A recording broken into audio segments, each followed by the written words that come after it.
Hello viewers, welcome to our channel. నేను మీ Charan Parimi. Heroine తన ఫ్రెండ్ను చంపేసి శవాన్ని 300 ముక్కలుగా చేసింది. ఆ తరువాత ఆ శవం పక్కనే తన ప్రియుడితోటి శృంగారంలో పాల్గొంది. వినడానికే ఒక నొటోరియస్ క్రైమ్, షాకింగ్గా ఉంది కదా. సో ఎవరా హీరోయిన్, ఎప్పుడు జరిగింది, ఎక్కడ జరిగింది అనేది చూద్దాం. సో మన ఇండియాలో సినిమా అనేది ఒక colourful life. Bollywood, Tollywood, Kollywood, sandalwood, ఇట్లా రకరకాల వుడ్స్. ప్రతి చోట కూడా స్టార్లు, వాళ్ళకుండే ఇమేజ్, వాళ్ళ చుట్టూ ఒక కొత్త రంగుల ప్రపంచం ఉంటుంది. సో ఇలాంటి ప్రపంచంలోకి రావడానికి అనేక మంది ప్రయత్నిస్తూనే ఉంటారు.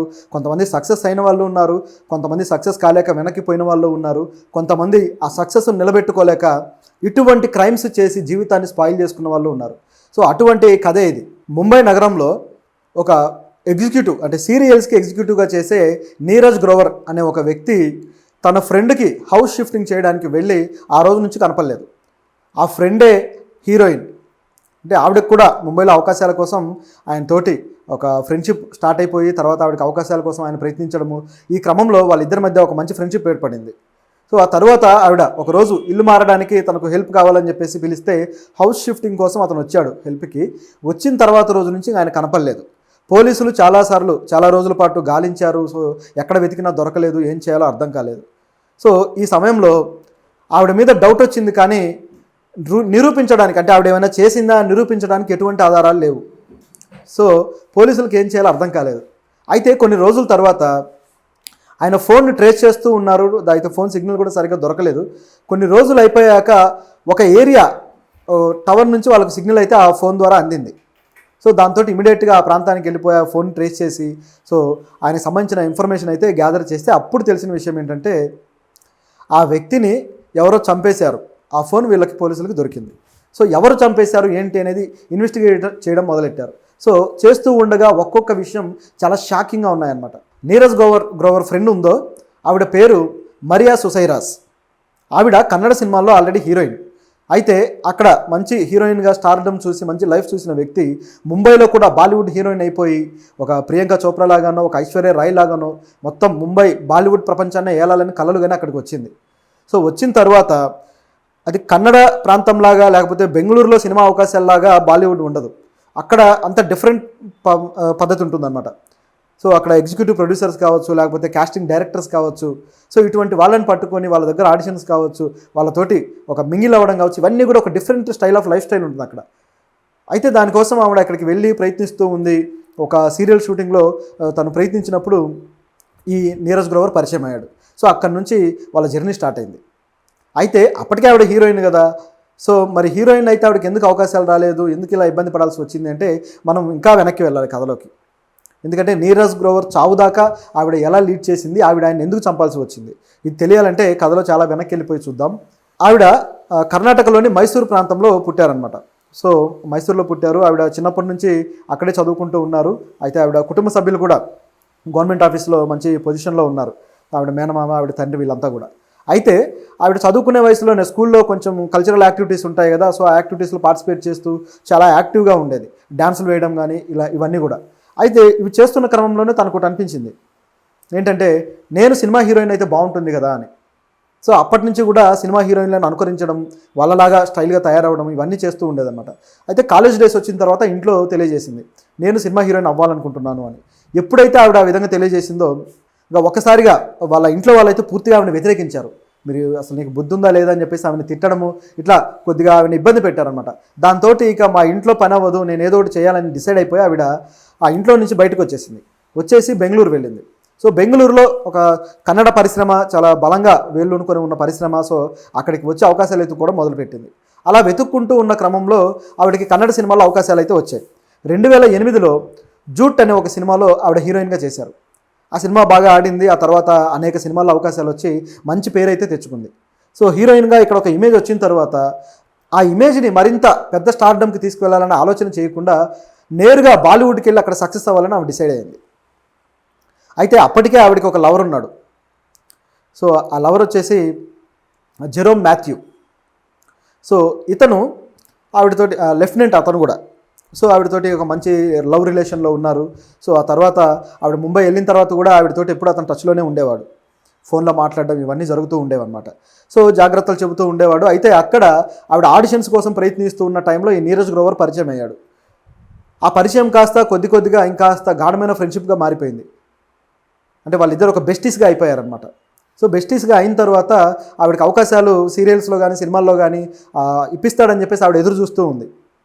అయితే నీరజ్ గ్రోవర్ సరిగ్గా అవకాశాలు ఇప్పించలేకపోయాడు.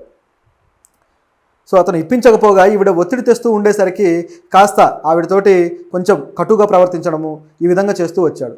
సో ఆవిడకి ఇక చిరాకేసింది, ఏంటి ఇతను అవకాశాలు ఇప్పించట్లేదు అని చెప్పేసి. కొంతమంది అమ్మాయిల పరిస్థితి ఏంటంటే హీరోయిన్లు కావాలని కలలు కానీ ఇక్కడికి వచ్చిన తర్వాత అక్కడ కాస్టింగ్ డైరెక్టర్ల బారిన పడో లేకపోతే ఒక నటుల బారిన పడో ఎవరో ఒకరి బారిన అంటే వీళ్ళు నన్ను పైకి తీసుకొస్తారని నమ్మి వాళ్ళకి అన్నీ సమర్పించేసుకొని చివరికి అన్ని విధాలుగా వాళ్ళకు లొంగిపోతారనమాట. సో ఇలా అన్యాయం అయిపోయిన వాళ్ళే ఈ మీటూ అనే ఉద్యమాన్ని కూడా తీసుకొచ్చారు. సో ఆ రోజుల్లో అంటే 2008 తర్వాత 10-11 ఆ టైంలో ఈ ఉద్యమం పెద్దగా లేదు కాబట్టి ఆవిడ సరే ప్రయత్నాలు అయితే చేసింది, అతనితోటి కాస్త దగ్గరైంది, అంటే పర్సనల్గా కూడా శారీరకంగా కూడా దగ్గరైనట్టుగానే వాళ్ళిద్దరు రిలేషన్ ఉందన్నమాట. ఆ తర్వాత ఈవిడ మాథ్యూకి డౌట్ వచ్చేసింది, ఆవిడ లవర్ మాథ్యూకి. సో ఎందుకు అతనితో ఎక్కువ క్లోజ్ అవుతున్నావు అది ఇదేనా అతను ప్రశ్నిస్తూ వస్తున్నాడు. అయితే ఈవిడ చెప్పే సమాధానం కూడా లేదు, అతను మంచి వ్యక్తి, నాకు ఫ్రెండ్, అతను అవకాశాలు ఇప్పిస్తానన్నాడు అని చెప్పేసి చెబుతూ వచ్చింది. ఆల్రెడీ ఒక చోట తన చేతిలో ఉన్న అవకాశాలను పోగొట్టుకొని కాలదన్నుకొని ఇక్కడ దాకా వచ్చేసి ఇక్కడ అవకాశాలు ఎత్తుకుంటుంటే అవేమో దొరకడం లేదు. సో ఇలాంటి పరిస్థితులు ఆవిడ కాస్త సంఘర్షణకు గురైంది. మరోవైపు మాథ్యూ ఏమో ఒత్తిడి తెస్తున్నాడు, ఇక దీన్ని వదిలేయి కావాలంటే మళ్ళీ కన్నడలో ప్రయత్నిద్దు అని చెప్పినా సరే ఆవిడ వినలేదు. నేను బాలీవుడ్ హీరోయిన్ అయి తీరాలి అని చెప్పేసి డిసైడ్ అయింది. అయితే ఇట్లా రోజులు గడుస్తున్న కొద్దీ ఇక మాథ్యూ కూడా డౌట్ ఎక్కువైపోయింది. వాటితోటి పర్సనల్గా ఉన్నప్పుడు ఆయన ఫోన్లు తీయలేకపోవడం ఈ విధంగా చేస్తూ ఉండేసరికి ఆయన కోపంతో మాథ్యూ కూడా ఆవిడ తిట్టడం మొదలుపెట్టాడు. ఇలా రోజులు గడిచాక ఒక రోజు ఆవిడ ఇక హౌస్ షిఫ్టింగ్ చేస్తాను, ఇక్కడ బాగా నాకు ఎక్స్పెండిచర్ ఎక్కువ అవుతుంది, ఎందుకంటే ముంబైలో చాలా ఖర్చులు ఎక్కువ ఉంటాయి. సో కొత్తగా వచ్చే నటులు ఆ ఖర్చులు భరించడం కోసం కూడా కొన్ని రకాల యాక్టివిటీస్కి పాల్పడాల్సిన పరిస్థితి వస్తూ ఉంటుందన్నమాట. సో అలాంటి ఒక లైఫ్ స్టైల్ ఉంటుంది అక్కడ. అందరూ అని కాదు, కొంతమంది వ్యక్తులు పరిస్థితి. సో ఈవిడ హౌస్ షిఫ్టింగ్ చేస్తానని చెప్పేసి చెబితే దానికి హెల్ప్ కోసం నీరజ్ని పిలిచింది. అతను వచ్చాడు. వచ్చిన తర్వాత ఇక హెల్ప్ అంతా జరుగుతూ ఉంది. ఈ ప్రాసెస్లో మాథ్యూ నుంచి ఆవిడకి ఫోన్ వచ్చింది. ఫోన్ వస్తే ఆవిడ ఫోన్ మాట్లాడుతుంది. అప్పుడు ఈ నీరజ్ వాయిస్ వినపడింది. సో ఆ నీరజ్ వాయిస్ వినపడ్డ తర్వాత మాథ్యూకి చిరాకేసింది. నీ రూమ్లో అతను ఏం చేస్తున్నాడు అని చెప్పేసి అడిగాడు. అడిగితే ఆవిడ లేదు, నా హౌస్ షిఫ్టింగ్కి వచ్చాడని చెప్పింది. కానీ వాళ్ళిద్దరి మధ్య ఆ మాటలు తీరు కానీ లేకపోతే ఆ ఇంటిమసీ కానీ మాథ్యూకి అర్థమైంది.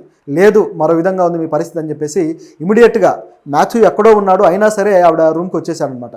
సో అలా వచ్చి చూస్తే ఆవిడ బెడ్ మీద అతను కనపడ్డాడు నీరజ్. సో అంటే ఎంత పర్సనల్ స్పేస్ అతనికి ఇచ్చింది తన లైఫ్లో అనేది ఆ మాథ్యూకి అర్థమైపోయింది. ఇక అతనికి చిరెత్తుకు వచ్చిందనమాట. అతను ఇన్ని రోజులు ఏదైతే అనుమానపడుతూ వస్తున్నాడో ఆ అనుమానమే నిజమైంది అని మాథ్యూ క్లారిటీ వచ్చింది. ఆవిడని ఎంతో మనస్ఫూర్తిగా ప్రేమించాడు, ఎంతో ఇష్టంగా ఆవిడతోటి లైఫ్ జర్నీ చేస్తూ వచ్చాడు. ఆవిడ కష్ట సమయంలో కూడా ఆవిడకి తోడుగా ఉంటూ వచ్చాడు. ఆవిడ స్టారే, కానీ అతను కూడా ఆవిడ స్టార్ కాకముందు నుంచి కూడా ఆవిడకి జీవితంలో సపోర్ట్గా ఉంటూ వచ్చాడు. చివరికి ఇక్కడికి వచ్చాక ఆవిడ చేసిన ఈ చీటింగ్ వల్ల ఆయన మనసు విరిగిపోయిందనమాట. ఇక ఇమీడియట్గా ఏం చేశాడంటే నీరజ్ తోటి పెద్ద గొడవ వేసుకుని అతను కూడా నీరజ్ సముదాయించడానికి ట్రై చేసినా ఏమాత్రం వినలేదు. ఇమీడియట్గా కత్తి తీసుకుని అతను పొడి చేశాడు. చివరికి నీరజ్ అక్కడికక్కడే చనిపోయాడు. సో వెంటనే అది చూడగానే ఆవిడకి దిమ్మ తిరిగిపోయింది మరియా సుసైరాజ్కి. ఆ తర్వాత ఇక మరియా ఏం చేయాలనుకుందంటే ఇక దాన్ని కప్పిపుచ్చడానికి ప్రయత్నించింది. నిజానికి నేరుగా వెళ్ళి పోలీస్ స్టేషన్లో ఇలా చేశాడు అని చెప్పుంటే అది వేరేగా ఉండేది. కానీ అలా చేయలేదు. ఆవిడ కూడా అతను ఇష్టపడింది, వాళ్ళిద్దరి మధ్య లవ్ మంచిగా ఉంది, కానీ ఒక అండర్స్టాండింగ్ ఎక్కడో దెబ్బతిని చివరికి ఇలాంటి పరిణామం దాపురించింది. సో మొత్తానికి ఆయన కాపాడుకోవాలి నా లవర్ని అని చెప్పేసి ఆవిడ ఆలోచించి ఏం చేసిందంటే ఆ డెడ్ బాడీని 300 ముక్కలుగా చేసి ప్యాకుల్లో నింపి ప్యాక్ చేసేసారు. అయితే ఈ గ్యాప్లోనే వాళ్ళిద్దరూ 2-3 సార్లు శృంగారంలో పాల్గొని అంటే శవాన్ని పక్కన పెట్టుకొని ఇంత దారుణమైన క్రైమ్ చేసిన తర్వాత వాళ్ళ మనసు ఏ విధంగా ఆలోచించిందో చూడండి. ఇంత దుర్మార్గమైన మనుషులు ఉంటారా అనిపిస్తుంది. అంటే క్రైమ్ చేయకముందు వరకు వాళ్ళ ఆలోచన తీరు సాటి మనిషి ఫ్రెండ్ ఈ విధంగా వెళ్ళింది. ఎప్పుడైతే క్రైమ్ చేశారో ఒక్కసారిగా వాళ్ళ లోని వికృతం అంతా బయటకు వచ్చేసింది.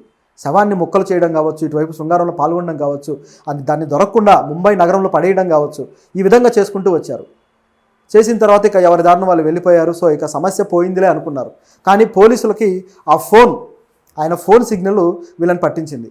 చివరికి పోలీసులు కూడా శిక్ష వేశారు. అయితే మర్డర్ చేసింది మాథ్యూ కాబట్టి మాథ్యూకి 10 సంవత్సరాలు జైలు శిక్ష పడింది. అలాగే ఈవిడికి వచ్చేసి అంటే ఎవిడెన్సెస్ లేకుండా చేయడానికి ప్రయత్నించింది కదా. సో ఆవిడకి 3 సంవత్సరాల పాటు జైలు శిక్ష అయితే వేశారు. సో ఆ జైలు శిక్ష కూడా పూర్తయిపోయింది ఈ పాటికి. అయితే ఆవిడ జీవితం మాత్రం ఈ విధంగా అధ్వాంతరంగా ముగిసిపోయి ఆవిడ కన్న కలలన్నీ అక్కడ ఇక్కడ అన్ని చోట్ల చెదిరిపోయి ఇప్పుడు ఒక అనామకురాలిగా ఆవిడ బతుకుతుంది.